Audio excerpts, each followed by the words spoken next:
3 of the Hub for Architects weekly talks.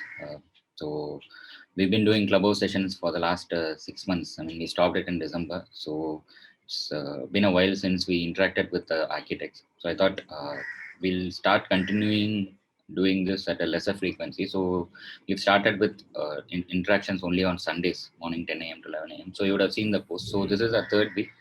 And today's topic is about decoding bill of quantities. So basically, we took the topic because it was a suggestion from one of our members, Shrivat. Okay, so it will be a maximum 1 hour session. I'll try to finish my part within 40 minutes, maximum 45 minutes. I'll be showing a sample video as well for both architecture and interiors. The recording will be available for you guys to revisit. My only request is be interactive and come up with questions or feedback or suggestions for next week. Okay, I can understand that all of you are switched off your videos. I don't expect any of you to switch on your videos, but at least be participative and ask questions when you have the right time. You can use the chat section actually, but do ask questions and yeah. So with that, I'll move on to today's topic. Yeah. So decoding bill of quantities. So today's topic, we'll just keep it simple. What is it? What is bill of quantities? Most of you might know it, but still, I just wanted to give a clarification of what it is. You know, in general, so that people who are not aware of the topic will have to understand it. And few important things to note: what is the process? Then, whoever comes in yourself, process sample BOQs. Let's see. So what is a BOQ? Bill of quantity, right? Most of you, if you are not aware, I heard the term bill of quantity not during my internship, but I learned it only when I started working for a firm after graduation. So I was surprised by bill of quantity because this is a topic that is never taught to us in BAc degree. I was not even once was I introduced to this term, and the curriculum didn't have it. I'm not sure if they have it right now. So item-wise quantities as per design with specifications and assumptions. Okay, so it's basically something to do with the costing. So BOQ is a document which has item-wise quantities. When we say item-wise quantities, there are a lot of things that go into a development or execution, right? You do walls, you do plastering, you do painting, you do flooring. So each one is an item. So bill of quantity will have the list, will have these items listed with the specifications.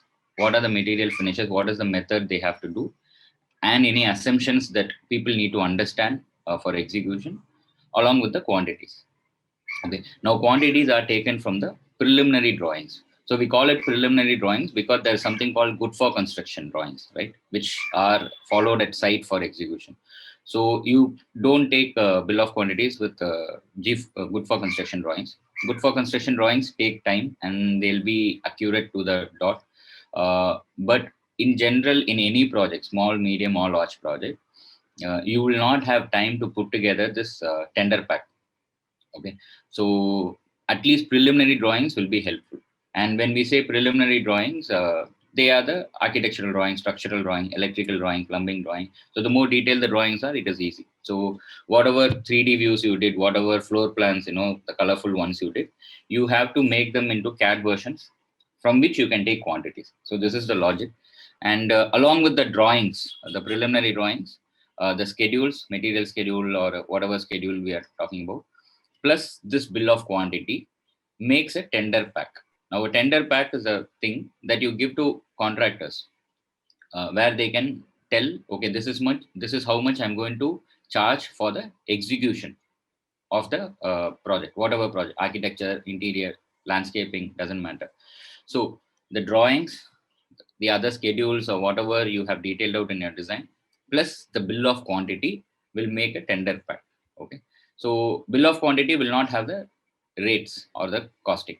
Okay, so understand that. I'll be showing you a sample. I'll tell you what are the different versions we have, so you'll have enough clarity.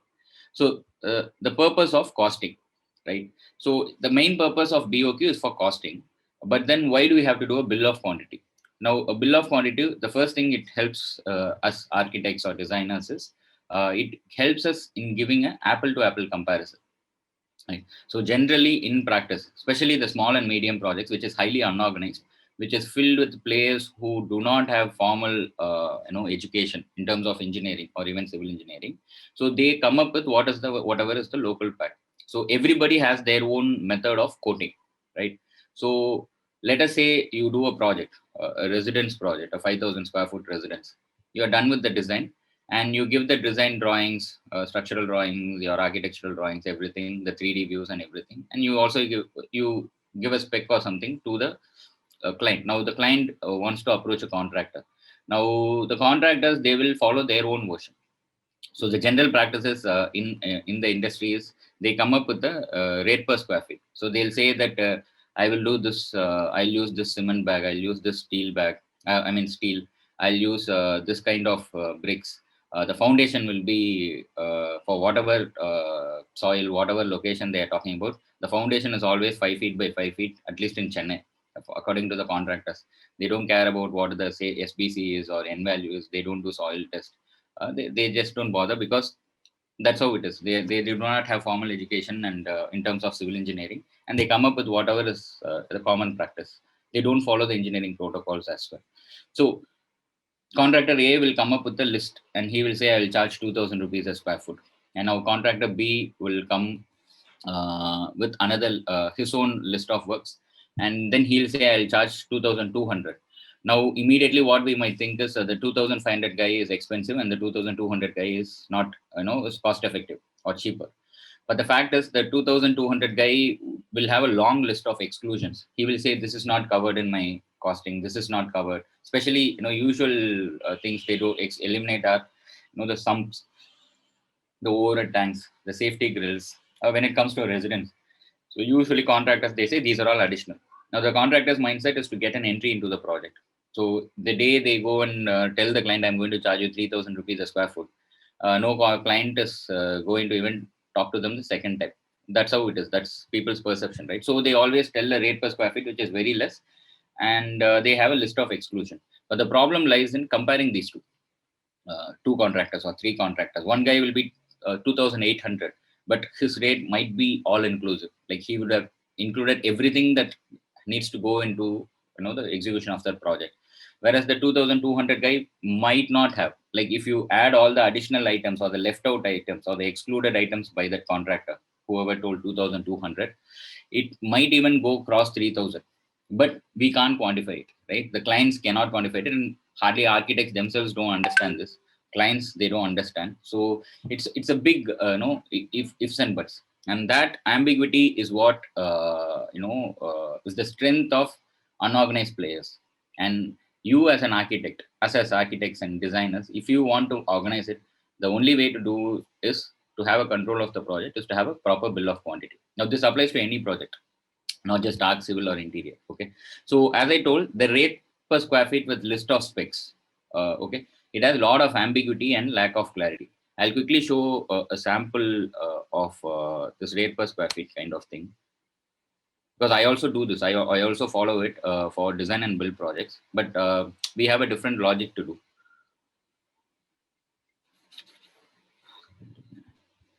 So this rate per square feet thing, it has so much ambiguity that even if you try to decode them, even if you make the same the contractors to quote for the same item, sometimes it becomes very very difficult to quantify or compare. So this comparison is where we lose our sleep, and the clients think that we lack knowledge or experience, something like that. Okay, so I'll share a screen. This is how you should not quote. Okay, this is how you should not quote. So what they do is they have costing mentioned like this. Usually all contractors, they have three items like this. They'll mention the rate per square feet.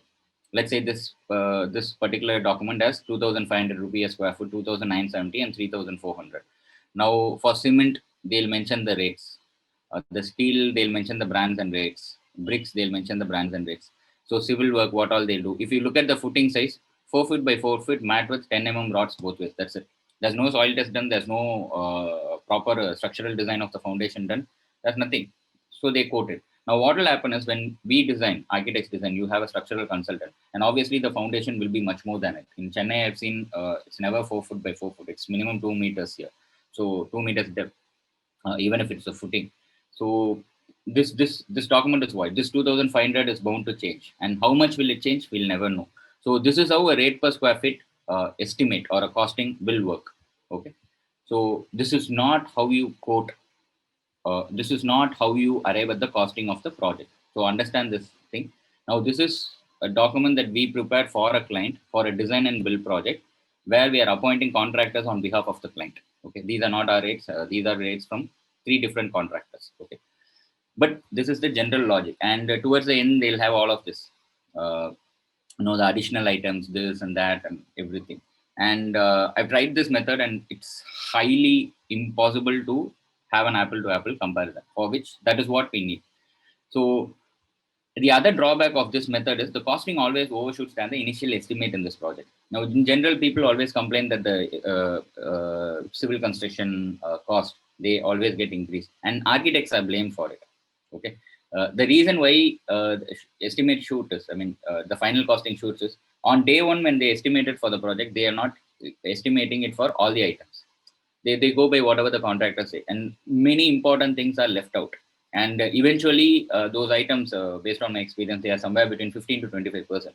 So if a project costs you, let's say, 1 crore, by the time the project gets over, it will be 1.2 crores, 1 lakh 20, 1 crore and 20 lakhs. Now that's a huge overcost, and architects are blamed for it as well.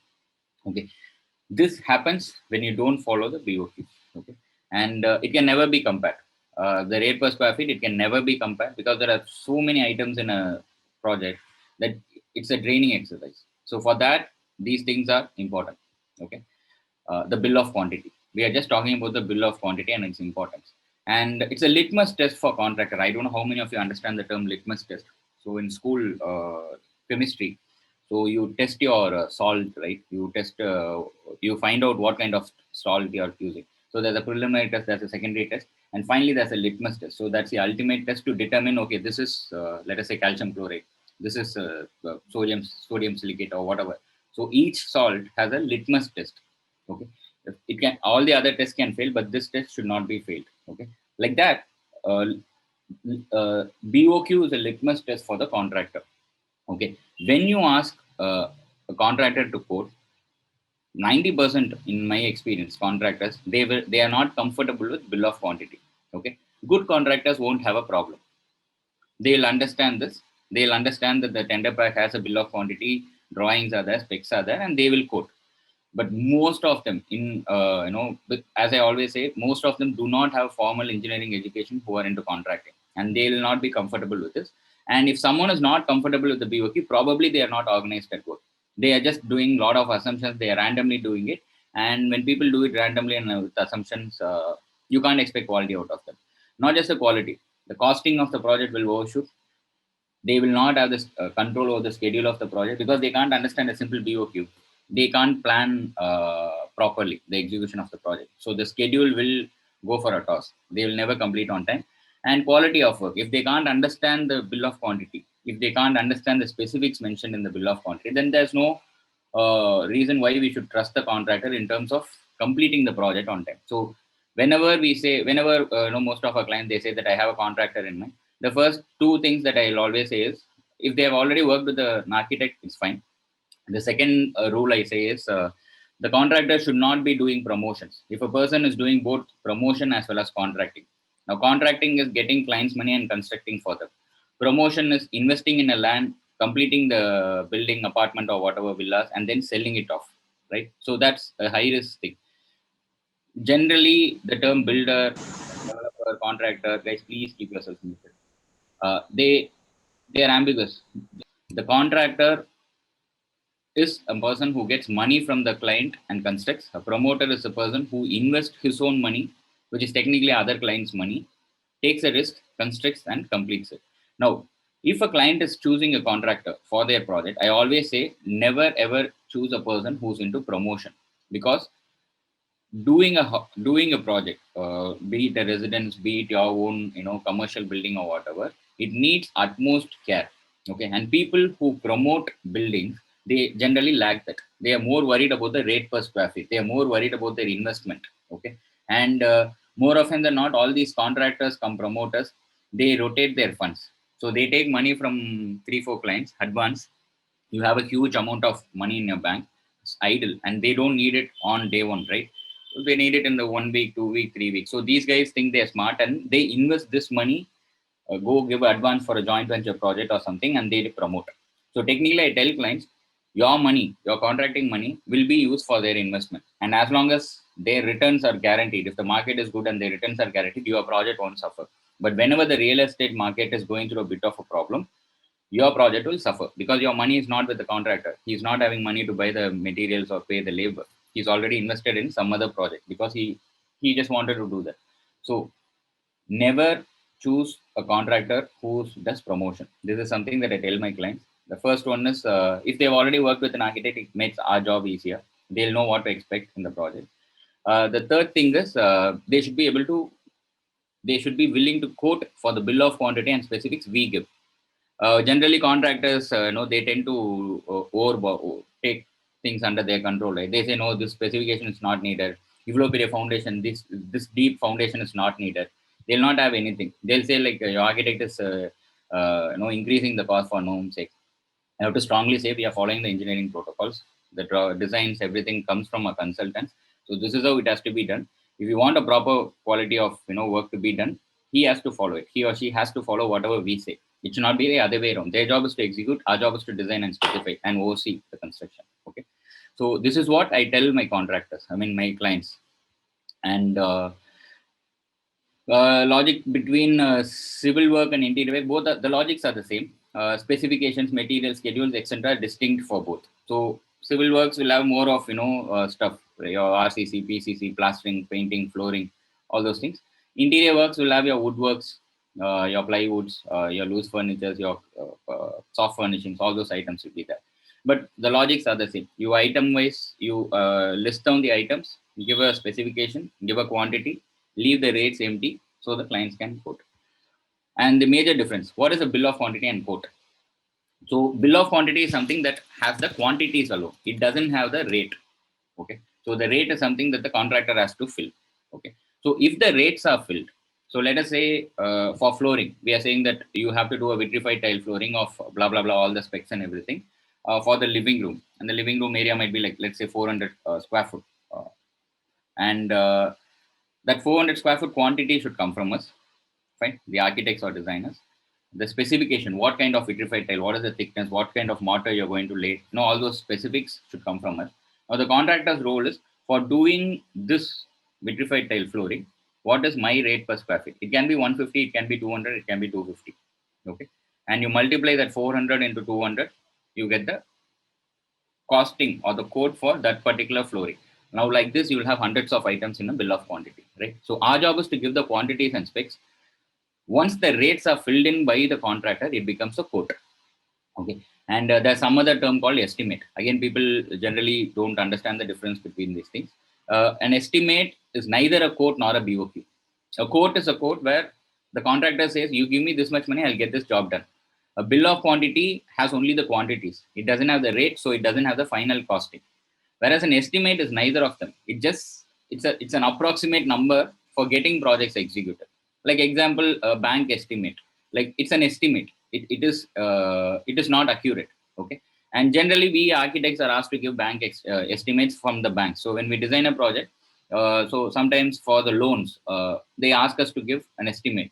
Like for all the specs and everything, we are entitled to give an estimate. And there are a lot of chartered valuations who do this as well. So it's an estimate. So quote is different, an estimate is different, and a BOQ is different. Okay. And a few important things to note while doing a BOQ. Organizing the data is very important. So there are too many data. So how you segregate them or how you pack them, it matters the most. Keep it simple. It should be easy for understanding and filling. Okay. Don't make it too complicated that the contractors, run away. Okay. Keep it simple for them to understand. Keep it organized so that it's easy for them to understand and fill. And give enough specifics. Avoid too many assumptions. So the more specific you are with regards to things, specific, it is good because the costing is more accurate, right? For example, I gave an estimate example of flooring, right? So when I say a vitrified tile flooring, I give all the specs. I mention the brand names. I mention the specifics and everything. What is the mortar, how to get it done and everything. And I say it is 400 square feet. To make it more specific, I can also add a word saying that the minimum cost of the vitrified tile should be 100 rupees a square foot. Now, this makes it more concrete, right? Because otherwise, what will happen is, without this important data, this one data, that is the cost of the vitrified tile, actual material, if I don't specify it is as 100 as minimum, one person will have in mind that I'll buy a 50 rupee vitrified tile, put the mortar, labor, everything, and they'll quote 100 rupee for completing the flooring. And then there'll be another person who will be like, okay, fine, I'll take a 100 rupee tile, and his rate will be 150. And then there'll be another guy who might assume that I should take a 200 rupee type. He might go 250, 280, or 300. Right? So the range becomes vast. And again, the whole idea of doing a BOQ is to compare an apple to apple. So you have to give the thing saying that the minimum cost of the vitrified tile is 100 rupees. Now, this is just a logic. It's more complicated than what I sound like. Your quantity surveyors or your project managers or civil engineers will be able to help you more, but you have to understand this logic. Try to be as specific as possible. Avoid assumptions, and if you are making any assumption, mention it in the remark column. Material, brand, rate of material, all those things should be there. So when you say that I'm going to do a flooring, vitrified flooring, Kajaria, Nitco, whatever, you mention what series it is. If you have already selected, more often than not at this stage, we wouldn't have chosen the finishing material for any project. But if you have already done, mention the exact number of that particular vitrified tile. It makes it more robust. Okay, and importantly, more often than not, it's a Excel sheet, right? So lock the quantity section. Never allow anyone to edit the main content. Never allow any contractor to edit the description or the quantities. Never allow them. If they say that the quantities are not accurate and they have doubts, they can always get back to you. You can cross check. Fine, but never allow. So Excel has an option where you can lock certain quantities. So even when you're sharing the Excel sheet or BOQ to others, ensure you lock the quantity section, because otherwise they will change. Contractor A will change. B and C wouldn't have noticed it and they wouldn't have changed. Again, the whole purpose of having an apple to apple comparison cannot be done. And be very clear with the conversions, feet and inches versus metric system. I have the experience of working with one very senior structural engineer. He was almost 50 plus, and they gave us a quote, and the steel quantity was way off by 20%. Like they underestimated it. Instead of, let us say, they told us 18 ton or something, but actual steel consumption was 21 ton. So that's more than 10%, right? Now, what happened was they, while converting from meter to inches, 3.28, right? They converted it as 3. So that was a blunder, and we had to face a lot of issues. So never trust anyone, even if they're a qualified quantity surveyor or structural engineer or anyone. Humans are prone to make human errors. So be very clear with what conversions they are using. Okay, be very clear with that. And avoiding BOQ means the architect loses control of the project. So why should I take all the trouble? I'm good in designing, right? I just want to do all these engineering, all this costing. That's not what I'm here for. So some architects, especially at the early stages of your career, when you're a freelancer or stuff, you try to avoid it. And when you try to avoid it, you lose control of the project. Okay, most of the young architects whom I've interacted with, they lose control. The contractor takes over the control. Simple reason, you won't be able to decide the cost. If you're not able to decide the cost, you're not the one specifying it, and the project goes with the mercy of the contractor. Now, the contractor, whatever he is comfortable with, will tell you, and he will also go ahead and tell the client that your architect is inexperienced, blah blah blah, and everything, and you'll be made to look like one buffoon. Okay, so try not to avoid BOQ. Having everything under your control is always good for the final output, and that's why we are here, right?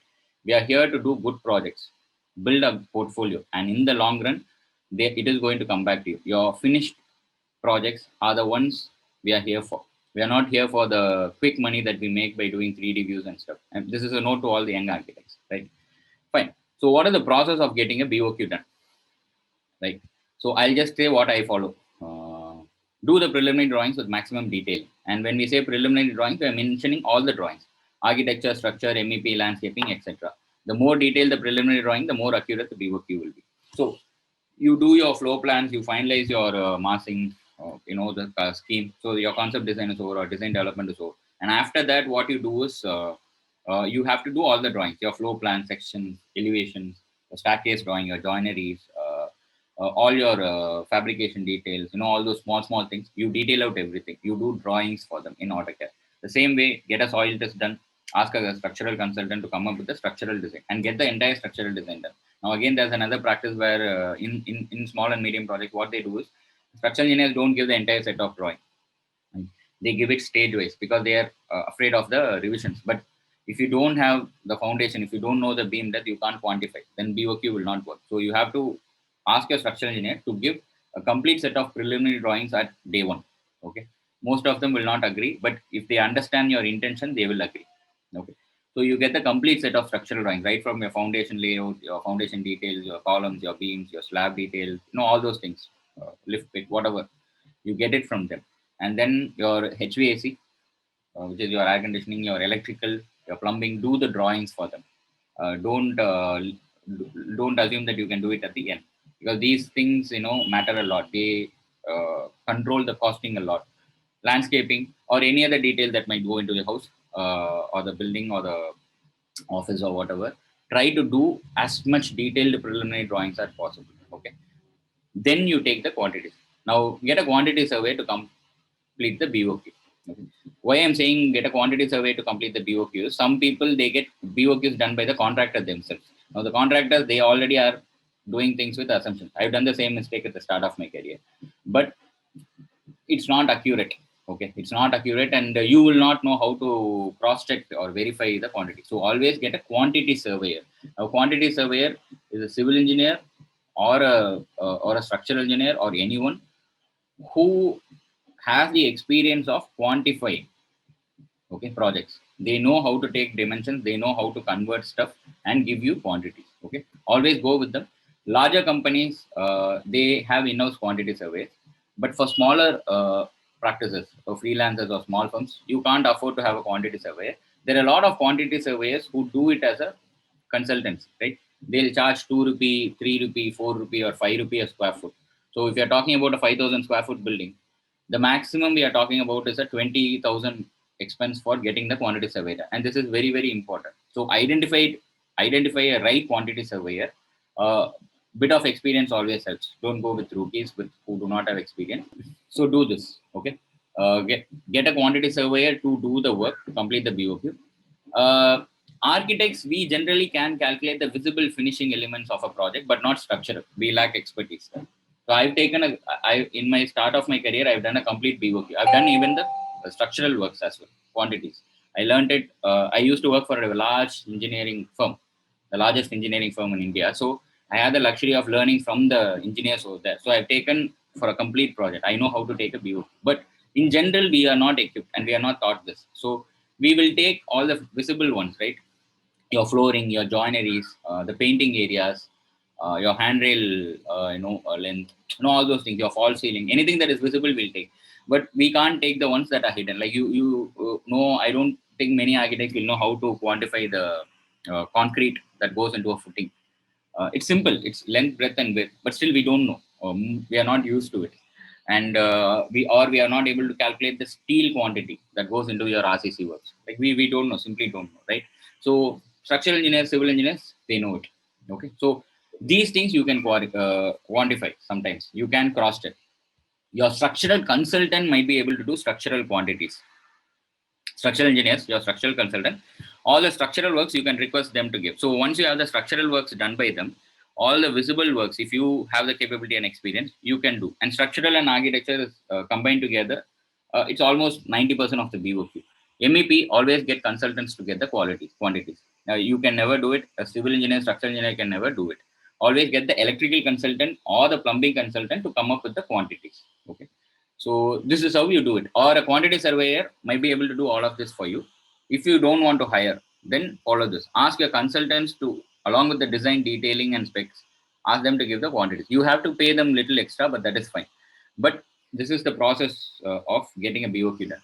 And there is something called coefficient wastage logics. Like there are always assumptions, right? Wastages are there. They call it coefficients, quantity surveys. To understand them, and where cement will have a different coefficient, your aggregates will have a different coefficient, bricks will have a different coefficient. So you understand what are the different things. I'm not going to explain in detail that today, but you have to understand, because sometimes they do it. And once you get the bill of quantity from them, cross check at least 10 to 15% of the items. So if there are 10 items, check one. If there are 100 items, check 10. Cross check them. And it's very easy to cross check, right? You can just length, breadth, and width. You just cross check if they've done the items right, because everyone makes human errors. Even your best of the quantity surveyor makes human errors. It's your reputation on the line. So always cross check. Organize the data and prepare a comprehensive BOQ once you get it. Always ensure there's a civil engineer who's vetting the BOQs. Now, once you've done the BOQ, always a third eye to check it is always good. So who's a civil engineer? You can have an in-house project manager or QS. Okay, we have a lot of civil engineers in space, so we ask them to do it. Experienced people. Uh, Even a site engineer can cross check. Guys, please mute yourself.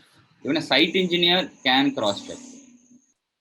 So whoever is not muting, you are actually spoiling the flow. Yeah, please mute. So site engineers, who might have a degree in engineering.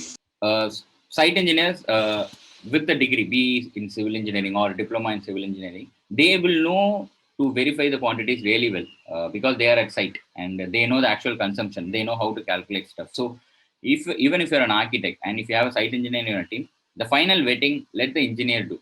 Okay, pass on the mantle to them. They are well equipped to check the quantities than architects. Okay, or a good contractor. So sometimes a good contractor who might be an engineer, who might not be an engineer. Okay, but if you have a good rapport with the contractor, right, who's an external person, but you can request them to cross check your thing. You can always tell them that I need to, I'll give you the BOQ. We've done everything. Can you just check it for me? This is a very, very important process. So from the quantity survey, you get the data, you organize it, and you cross check it and everything. You finalize the, put together the BOQ. Even then, have it vetted through another project manager, because you cannot afford to make any calculation errors or mistakes in this. Okay, and after that is done, you have to explain the BOQ in detail to the clients and contractors, right? You put together a document very well, but you have to explain them what it is, clients and contractors, at a very at least superficial level, so that they understand the sections, the parts, what they have to do, what are the assumptions and everything. In general, when you give the document, the tender pack for quote, you have something called as bid clarification meeting. So the contractors will have lots of doubts, and sometimes you might have missed few items, so they might spot it. So always better to have a bid clarification meeting, and bid clarification meeting have all the contractors together. Don't do separately. Okay, if there are 3 contractors quoting, ask them to come to your office. Okay, let the client also be there, or the representative of the client. Let them all ask their questions. You can make it even more formal. You can ask them to mail the list of questions prior to the meeting. You can be prepared as well, or you can do it on the day of the bid clarification meeting. But do have one. So a query by contractor A, even though contractor B and C are not aware of it, when you answer it, it passes on to all of them.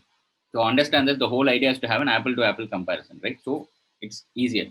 So large scale projects, usually you have a bid clarification meeting, and that process is very, very easy, and it helps save time, and it's very easy to get an apple to apple comparison, and clearly mention exclusions and additional work.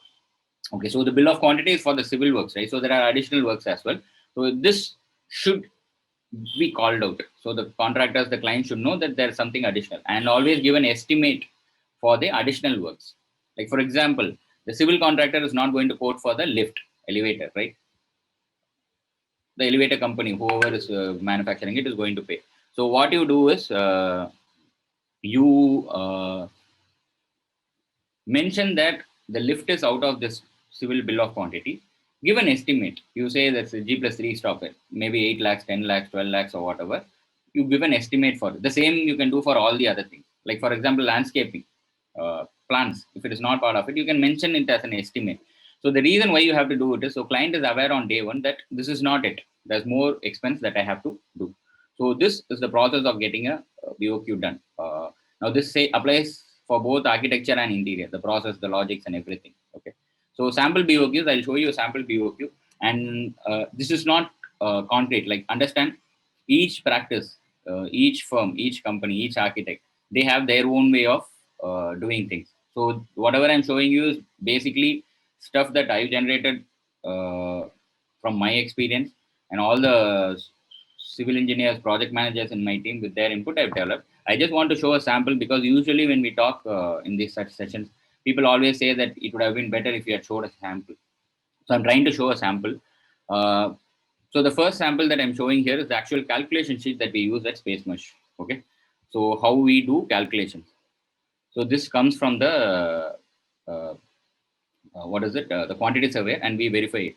So you can see that uh, all the quantity of materials are mentioned here. Okay, the GST rates and everything are there, and then you quantify. So what is the RCC for M25 gauge RCC? How much in the footing? How much in the column? So we do it, and we take quantities of individual materials. So RCC is a mix of cement and aggregates, right? So cement, sand, and aggregates. So you pull extract the data from them. So it's all formula. It's all formula, and it's all there. So this is the calculation method that we use. And then composite items. So there are some composite items where people quote as a supply and execution part. And this is the overall summary. These are like calculations that my QS gave me. This is like how much we've ordered and stuff.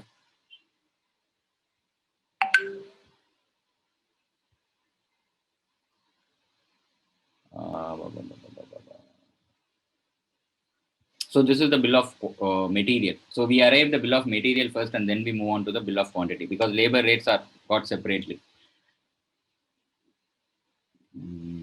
We usually divide it into floor wise, right? Still first floor, second floor. Now I'm showing this because I just wanted to tell you guys what's happening. Like you are going to pay as quantity surveyor 15K, 20K, right?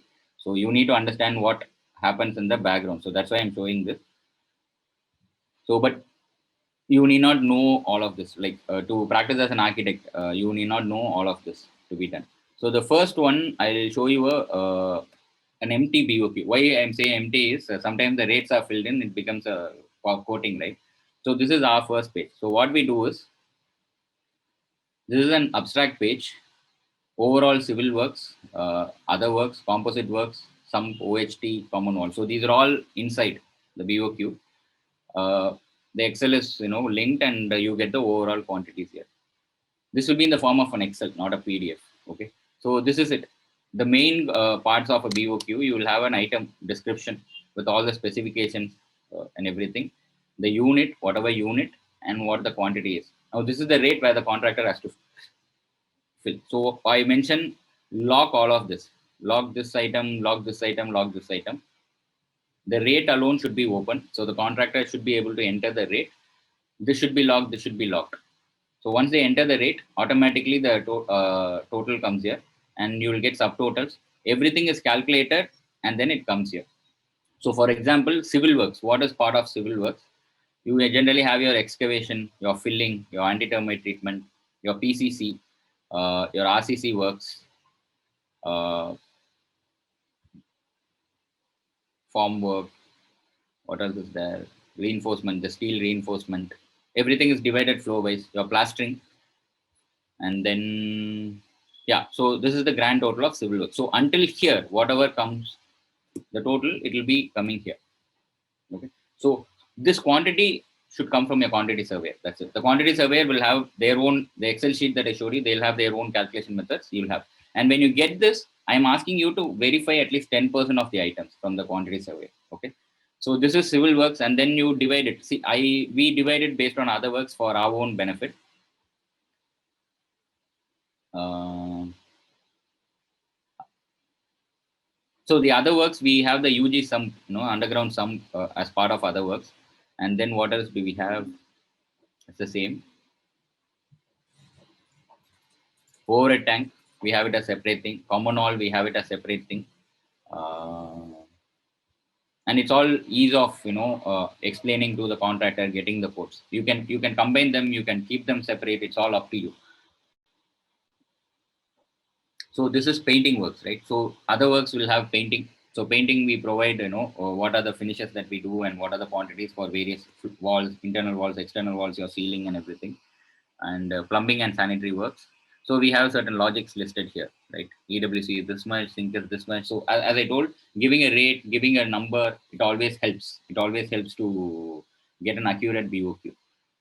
And what else is that? BOQ for composite work.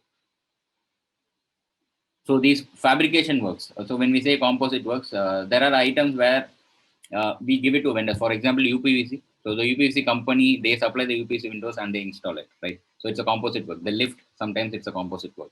So you can't buy a material, you can't appoint a labor and do. The contractors won't do that. So for such cases, we give it separately. And this is it. So along with this, we'll be giving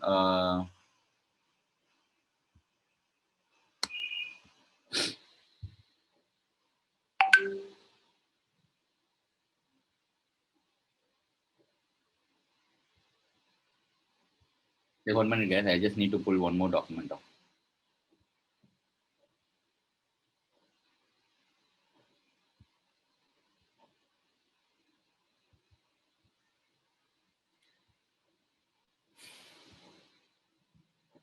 Yeah. So along with this, you need to have a material rate list. So you ask the contractor to fill the material rates here. Okay. So they have to mention what brand it is, and they have to mention the rate, what rate they are going to procure. So each one has a different negotiation capacity.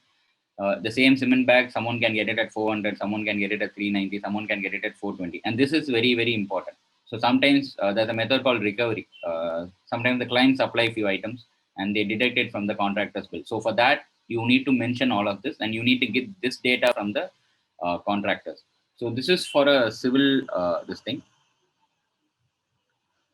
I'll next show interior one, right? So interior one, I think this is for a residence. So again, interiors, it's not civil works, other works. It's room wise, right? So we are mentioning living room, kitchen room, bedroom. So it's an abstract. And then the items like the same logic. Your description, the unit, the quantity, and the rate. The rate has to be entered by the contractor, and then the remarks. So for example, let us take a living room. Like you have a false ceiling, you have a featured wall, you have a TV unit, and when you read the TV unit, it is clearly mentioned that 16 mm thick ply with 6 mm black ply as TV unit. The unit has openable storage, drawers, ledges. Ledges are made of 25 mm thick ply. All those specifics are there.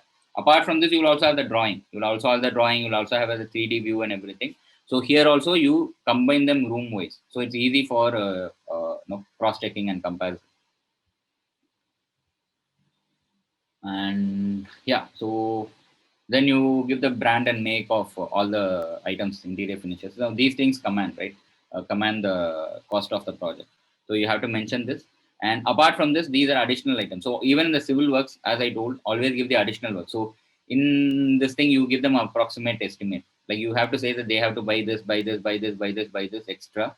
It is not part of the BOQ. Your contractor is not going to do it. This will cost you approximately 50 lakh, 1 lakh. Okay. And what are the existing items they are going to use. So you give them enough clarity of what they have to do. Okay. And this is one way. There's another way of giving this thing. So I have a new firm called Interiors Private Limited, right? So there, most of that's an execution firm. That's basically an residential interior execution firm where we do design and execute projects. We also provide estimation and visualization, virtual reality services for other architects and contractors. So if you're an architect, you can avail the services, and it's a very cost-effective one. I'm not here to explain that.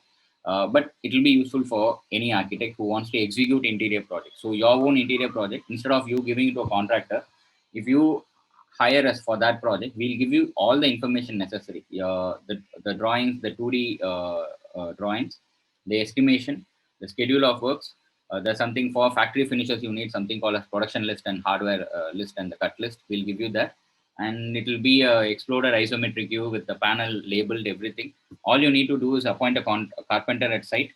All the materials will come to your site and you can execute it. If you're interested, you can approach me and I'll be giving updates about it later. But this is one of our projects, and for which we do. So we do a furniture layout, and this is this thing. So here what we do is we quantify this work. Like this is the work. here in the bill of quantity, we just revised it. We wanted to make it more understandable to a client. So we give all the specifications and everything. We in fact have given a rate here itself, the quantity rate. Now here we are not a designer. We are pitching for the design and build version. So it includes our design cost and everything. So that's it. And you have all the materials finalized and everything. So this is another way of doing a bill of quantity, an interior bill of quantity. So we do this for through interiors. And if someone is hiring us for their B2B services, architects or contractors, you can get this service done from us. Okay. So I think that's all I had to speak today. I'll just check my mind map if I have anything else missed out. Yeah. So we are open to question answers. I took 3 more minutes extra. We'll wind up sharp 11. If you guys have any queries, any questions, specifics, or any suggestions, feedback, or next week's topic, you can unmute and let me know. More participation will be more encouraged. Thank you, guys. This is Ramesh here. Yeah, Ramesh.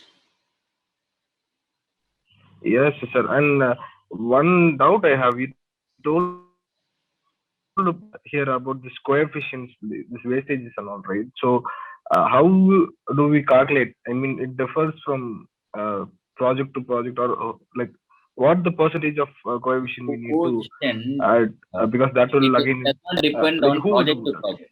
No, it does not depend on project to project.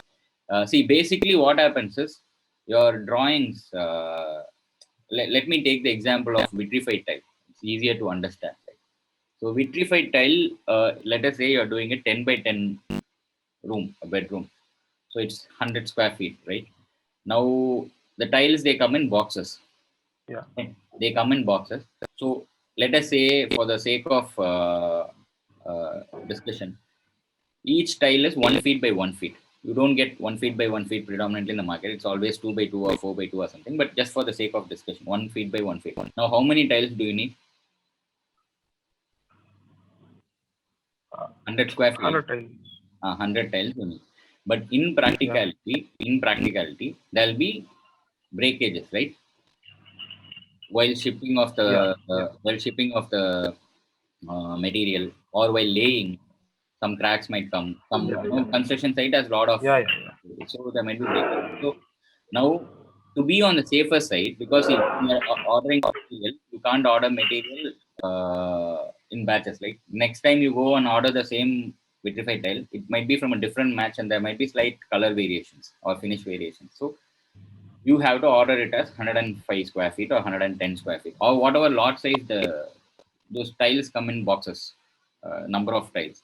So based on it, you apply. Okay. Okay. Now this is just for a vitrified tile. Now this vitrified tile, the coefficient is different. For cement, it's a different thing, because see, in BOQ, when you're calculating it for the PCC, plain cement concrete, which has the cement, which has the sand, coarse aggregate, everything, and the Stand. mixing is done through boxes, right? So there'll be a lot of wastages. They do the sieve thing, and they throw away all the other sand. And nowadays you have M sand, which is much better than in terms of wastages when compared to river sand.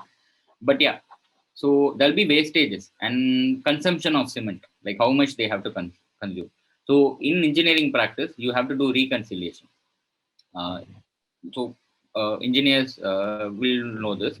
What they do is, what should have been the theoretical quantity of cement used for this PCC work, and what is the one practically used. So based on it, you can tell the contractor, no, you are using very less cement, don't do this, or you are using more cement. There's something called M book, measurement book, which is kept at site. Okay, so based on it, you can control the quality of work. Right? So coefficient varies, and I'm, to be honest, I don't know all the coefficients by heart and all. But I understand when I'm checking a document, I know what is the coefficient, and I'll check. I'll check. Okay. Okay. Thank you. Thank you. Thanks. Any other question or suggestion, guys, for the next week?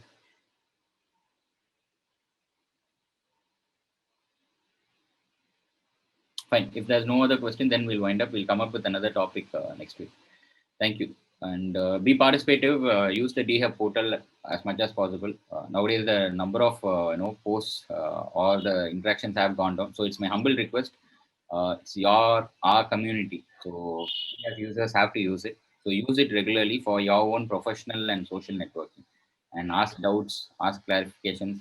Do not WhatsApp me separately. The whole purpose of having Dehub Portal is to ensure that we help everyone. So do not WhatsApp me separately. If you're WhatsApping me separately, it's just waste of both our time.